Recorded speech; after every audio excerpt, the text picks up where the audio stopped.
ఈ రాత్రికాల సమయం మందు ప్రభు తన సన్నిధానంలో మనల్ని నడిపించి ఇంతవరకు పాటల ద్వారా ప్రభు నామంలో హెచ్చించి గణపరచడానికి ప్రభు అనుగ్రహించిన సమయాన్ని బట్టి దేవాది దేవుని కృతజ్ఞతాస్తుతులు స్తోత్రాలు చెల్లిస్తూ మీ అందరికీ వందనాలు తెలియపరుస్తున్నాను. పరిశుద్ధ గ్రంథం నుండి మత్తయి సువార్త 8వ అధ్యాయం 2వ వచన భాగాన్ని నేను చదువుతున్నాను, గమనించండి. మత్తయి సువార్త 8వ అధ్యాయం 2వ వచనం.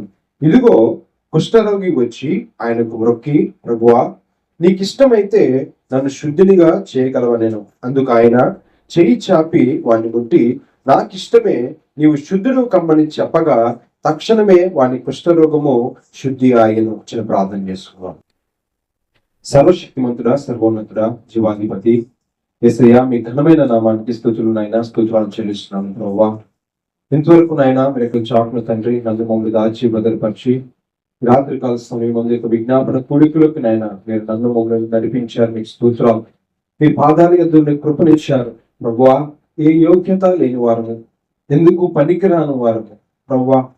మాలో అయితే ఏ మంచి లేదు నాయన, మీరైతే మమ్మల్ని ప్రేమిస్తున్నందుకు మీకు స్తోత్రాలు ప్రభువా. మీ గుణాతిశయములను ప్రచురము చేయని నిమిత్తము మమ్మల్ని మీరు ఏర్పాటు చేసుకున్నారు. మీకు స్తోత్రాలు చెల్లిస్తున్నాం. రాత్రికాల సమయం ముందు ఆయన బలహీనైన నన్ను మీరు బలపరచండి, మీ ఆత్మతో నింపండి. విసిలు చాటును నన్ను మరుగుపరిచి మీ ఆత్మతో నింపండి. ఆయన మీ పునరుద్ధరణ బలముతో నన్ను నింపండి, సహాయం దయచేయండి తండ్రి. మీ చేతికి అప్పచెప్పుకుంటూ యేసయ్య నామములో ప్రార్థించి వేడుకొంచున్నాం తండ్రి, ఆమేన్. మత్తయి సువార్త 8వ అధ్యాయము 2-3 వచనాలు కనుక మనం గమనించినట్లయితే, ఇదిగో కుష్ఠరోగి వచ్చి ఆయనకు మొక్కి, ప్రభువా నీకిష్టమైతే నన్ను శుద్ధినిగా చేయగలవనెను.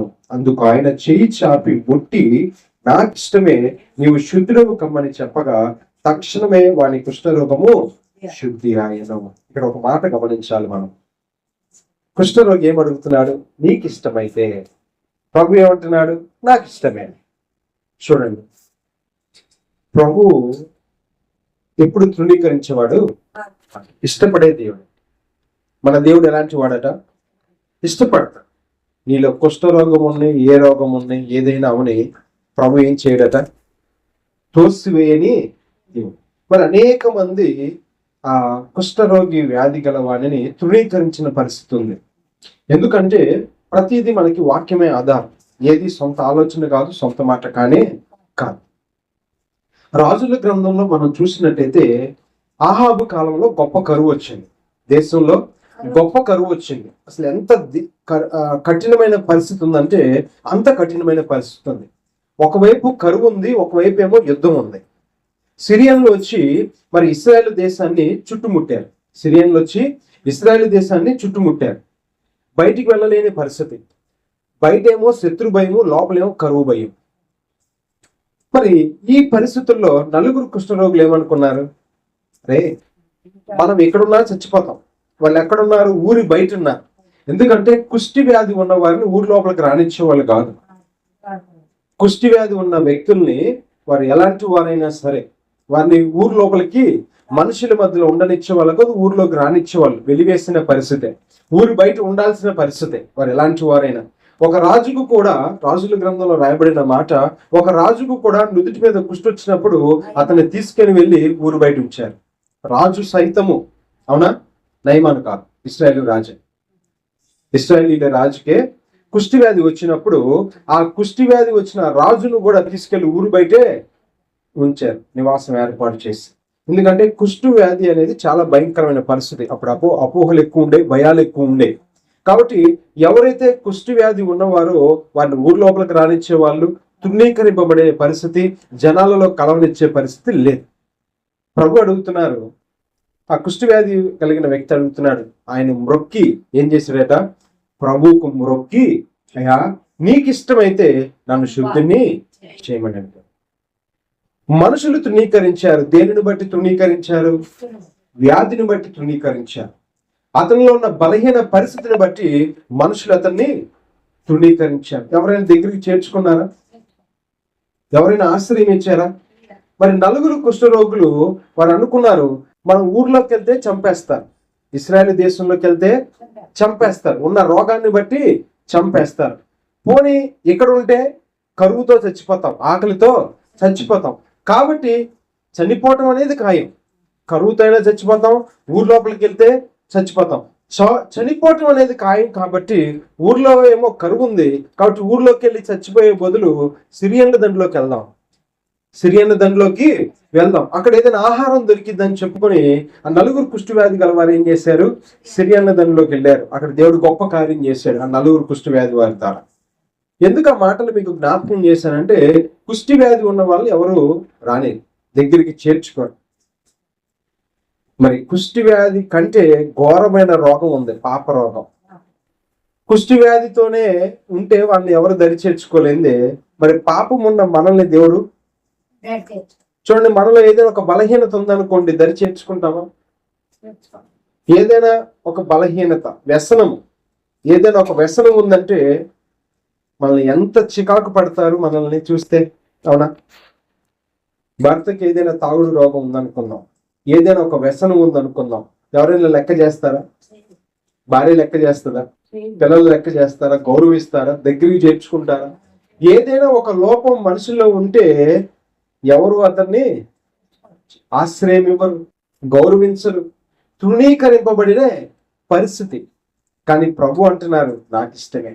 నీలో ఏ రోగం ఉన్నా సరే, అది శారీరక రోగం ఉన్నా, ఆత్మీయమైన రోగమైనా, ఏ రోగమైనా సరే ప్రభు అంటున్నాడు, నువ్వు ప్రభు దగ్గరికి వచ్చి, ప్రభువా నాకు ఇష్టమే, నేను శుద్ధులు కావాలనుకుంటున్నాను, నేను స్వస్థత పొందుకోవాలనుకుంటున్నాను. అది శరీర రోగమైనా, ఆత్మీయమైన రోగమైనా, ఏ రోగమైనా, ఏ బలహీనత అయినా, ఏ వ్యసనమైనా నాకు ఇష్టం ప్రభువా, నువ్వు శుద్ధిని చేస్తావా అని ప్రభుని అడిగితే ప్రభు అంటున్నాడు, నాకు ఇష్టమే అంటున్నాడు.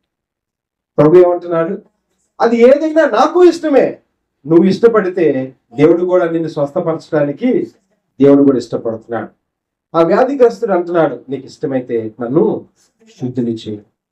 రాత్రి ప్రభు మనతో మాట్లాడుతున్న మాట కూడా ఏంటంటే, ఒకవేళ మనలో ఉన్న వ్యసనాలను బట్టి, మనలో ఉన్న బలహీనతలను బట్టి ఒకవేళ మనుషులు మనల్ని తృణీకరించవచ్చు, మనుషులు మనల్ని తోసివేయచ్చు, మనుషులు మనకు ఆశ్రయం ఇవ్వకపోవచ్చు, మనుషులు మనం గౌరవించకపోవచ్చు. కానీ ప్రభు అంటున్నాడు, నీకు ఇష్టమైతే నాకు కూడా ఇష్టమే, నీకు ఇష్టమైతే నాకు ఇష్టమే. చూడండి ఎంత గొప్ప దేవుడు మన దేవుడు. తృణీకరించాడా? అందరూ తృణీకరించారు. వెలివేసిన పరిస్థితి, కుష్ఠరోగం ఉంటే వెలివేసిన పరిస్థితి. కానీ దేవుడు మాత్రం ఏం చేయలేదట? తృణీకరించిన. నువ్వు ఏ వ్యసనముతో ఉన్నా, ఏ రోగంతో ఉన్నా, ఏ వ్యాధితో ఉన్నా ప్రభు అంటున్నాడు, నీకు ఇష్టమైతే నాకు ఇష్టమే, నిన్ను నేను శుద్ధిపరుస్తాను, నిన్ను నేను బాగు చేస్తానని ఈ రాత్రి ప్రభు హెచ్చరిస్తున్నట్టుగా చూస్తున్నాను. ప్రభు తృణీకరించాడు. అందుకే అంటున్నాడు, నా ఎద్దుకు వచ్చు వాడిని నేను ఏ మాత్రమును తృణీకరించను. నువ్వు వస్తే చాలు, ప్రభు నిన్ను తృణీకరించడు. యెహెజ్కేలు గ్రంథంలో రాయబడిన మాట తీయొద్దు కానీ, యెహెజ్కేలు గ్రంథంలో ప్రభు అంటున్నాడు, పాపి తన పాపం చేత నశించుట నాకేమాత్రమును ఇష్టం లేదు. నువ్వు నీ రోగముతో నశించుట, నీ రోగంతో చనిపోట నాకేమాత్రము ఇష్టం లేదు. అది శరీరకరమైన రోగమైన, ఆత్మీయమైన రోగమైన, మనం నశించిపోవుట దేవునికి ఇష్టం లేదు. ఎందుకంటే ఆయన హస్తములలో చెక్కుకున్నాం, మనం చెక్కబడిన వారం. ఆయన హస్తములలో మనం చెక్కుకున్నాడు, ఆయన రూపునిచ్చాడు, ఆయన తన ఆత్మను మనలో ఉంచాడు. అందుకే అంటున్నాడు, నాకు ఇష్టమే. నువ్వు నశించిపోట దేవాది దేవునికి ఏమాత్రమును ఇష్టం లేదు. నువ్వు పాపిగా నశించిపోట దేవునికి ఇష్టం లేదు. నువ్వు ఈ స్థితిలో నశించిపోట దేవునికి ఇష్టం లేదు. అందుకే అంటున్నాడు, నాకు ఇష్టం లేదు. ఈ రాత్రి ప్రభు మాట్లాడుతున్నాడు, నువ్వు నీ రోగంతో చనిపోవటం నాకు ఇష్టం లేదు, కాబట్టి నిన్ను స్వస్థపరుస్తాను, నీ రోగాన్ని నయం చేస్తాను అంటున్నాడు. మనం చేయాల్సిందల్లా ప్రభువుకి మొక్కాలి. అక్కడ కుష్టి వ్యాధిగ్రస్తుడు ఏం చేస్తున్నాడు? ప్రభువుని మొక్కాడు, అంటే ఆయన పాదాలు పట్టుకున్నాడు, క్షమాపణ అడిగాడు. అయ్యా నన్ను క్షమించు, నన్ను క్షమించు. మొక్కాడంటే ఏంటి అర్థం? క్షమాపణ అడగటమే, పశ్చాత్తాపడటమే. ఆయన పాదాలు పట్టుకొని అడుగుతున్నాడు, బ్రతులు అడుగుతున్నాడు, అయ్యా నన్ను క్షమించు, నీకు ఇష్టమైతే నన్ను శుద్ధిని చేయమని అడుగుతున్నాడు. ఈ రాత్రి ప్రభు పాదాలు ఎదుగు వెళ్దాం, మనం కూడా అడుగుదాం, ప్రభు మమ్మల్ని క్షమించు, నీకు ఇష్టమైతే. ఎందుకంటే ప్రభు అంటున్నాడు, నాకు ఇష్టమే అంటున్నాడు. ఎందుకంటే నీకు ఇష్టం ఉన్నా ఇష్టం లేకపోయినా నీ ఇష్టంతో పని లేదు, ఆయన ఆల్రెడీ ప్రాణం పెట్టేశాడు. నీకు ఇష్టం ఉన్నా ఇష్టం లేకపోయినా నీతో ఆయనకి ఇక పని లేదు. ఆయన నువ్వు ప్రేమించినా ప్రేమించకపోయినా ఆయన నిన్ను ప్రేమిస్తానే ఉన్నాడు. అందుకనే యోహాను పత్రికలో రాయబడిన మాట తీయొద్దు కానీ మొదట ఆయనే మనలను ప్రేమించాను. మనం ఆయన్ని ప్రేమించామని కాదు, కానీ మొదటే ఆయన మనల్ని ప్రేమించాడు. నీ రోగముతో ఉన్నప్పుడు ఆయన నిన్ను ప్రేమించాడు.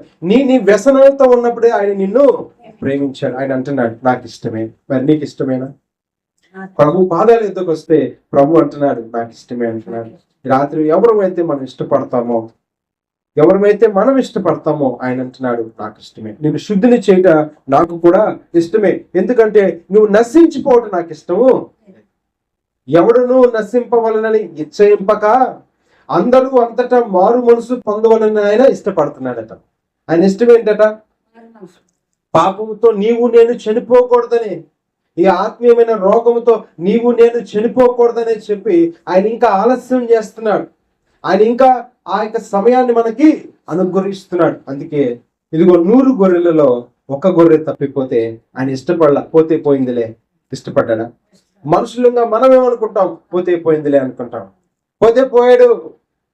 ఈరోజు వేధించే పరిస్థితుల్లో ఉన్నప్పుడు మనం ఏమన్నా పోతే పోయాడులే, ఆడ ఉండే ఉపయోగం ముద్ద లాభమా గుడ్డ లాభమా అంటాం. ఆడుంటే ఏం ప్రయోజనం? ముద్ద పెడతాడా? ఏం లాభం? పోతే పోయాడులే అనే పరిస్థితులు లేవా? ఈరోజు తల్లిదండ్రులు వేధిస్తున్న కుమారుల పరిస్థితి ఏంటి? తల్లిదండ్రులు ఏమన్నారు? పోతే పోయాడులే. లేదా వేధించే భర్తను బట్టి భార్య అనే పరిస్థితి ఏంటి? పోతే పోయాడులే. లేదా తల్లిదండ్రులు బట్టి కుమారులు అనే పరిస్థితి ఏంటి? పోతే పోయిందిలే. కానీ ప్రభు అంటున్నాడు పోవటం నాకు ఇష్టం లేదు. నీవు నశించిపోవటం ప్రభుకి ఇష్టం లేదు. ఒకవేళ తల్లిదండ్రులు అనొచ్చు, ఒకవేళ భార్య అనొచ్చు, ఒకవేళ భర్త అనొచ్చు, ఒకవేళ పిల్లలు అనొచ్చు, ఒకవేళ ఇరుగు పొరుగు వారు అనొచ్చు, ఒకవేళ నీ ఉద్యోగి అనొచ్చు. పోతే పోయాడులే, వీడికన్నా మంచి ఉద్యోగి వస్తాడు, పోతే పోయాడని మనం అనుకోవచ్చు. కానీ ప్రభు అంటున్నాడు ఒక నాణ్యము పోతేనట, ప్రభు ఒక ఉపమానం చెప్పాడు. నాణ్యమే పోయిందట. అప్పుడు ఆ ఇంటి ఇల్లాలు ఏం చేసిందట? దీపము వెలిగించి అది దొరికేంత వరకు వెతుకుతానే ఉందంట. చూడండి, నిజంగా దేవుని ప్రేమ ఎంత గొప్ప ప్రేమ అంటే, మనుషులు అనొచ్చు నువ్వు పోతే పోయావు నాకు అవసరం లేదు, నువ్వు ఉన్న అవసరం లేదు, నువ్వు లేకపోయినా నాకు అవసరం లేదని మనుషులు తృణీకరించవచ్చు, మనుషులు వెలివేయవచ్చు, మనుషులు నిరాశ్రయించవచ్చు, నిరాకరించవచ్చు. కానీ ప్రభు అంటున్నాడు నువ్వు నాకు కావాలి. ప్రభు ఏమంటున్నాడు? నువ్వు నాకు కావాలి. ప్రభు ఇష్టపడట్లా నిన్ను విడిచిపెట్టడానికి. మనుషులు విడిచిపెట్టడానికి ఇష్టపడుతున్నారు ఈ రాత్రికాల సమయంలో. ఎంతమంది విడిచిపెట్టడానికి ఇష్టపడట్లేదు? ఆలోచన చేయండి. మనుషులు అంటున్నారు నాకు అవసరం లేదు. ఈరోజు ఎన్ని కోర్టుల్లో ఎన్ని కేసుల్లో నాకు అవసరం లేదండి. భార్య అంటది నాకు అవసరం లేదు. భర్త అంటాడు నాకు అవసరం లేదంటాడు. అవునా కాదా? ఈరోజు పిల్లలు ఎంతమంది తల్లిదండ్రులు మాకు అవసరం లేదని చెప్పి అనాథ శరణాలయాల్లో తల్లిదండ్రులు చేరుస్తున్నారు. కానీ ప్రభు అంటున్నాడు నాకు ఇష్టమే, నిన్ను విడిచిపెట్టను నేను. ప్రభు అంటున్నాడు నాకు ఇష్టమే, నిన్ను వదిలిపెట్టుకోవటం నాకు ఇష్టం లేదు, నువ్వు నాకు కావాలంటున్నాడు. రాత్రి ప్రభు పాలసంలోకి వెళ్దాం. దేవుడి కొద్ది మాటలు మనం ఇంట్లో దీవించిన కాక ప్రభు అంటున్నాడు నాకు ఇష్టమే. ఈ రాత్రి నీకు ఇష్టమైతే ఆయన కూడా ఇష్టపడుతున్నాడు. దేవుడి కొద్ది మాటలు మనం ఇంట్లో దీవించిన కాక. ఆమేన్. ప్రార్థన చేద్దాం. అంశాలను బట్టి మనం ప్రార్థన చేద్దాం.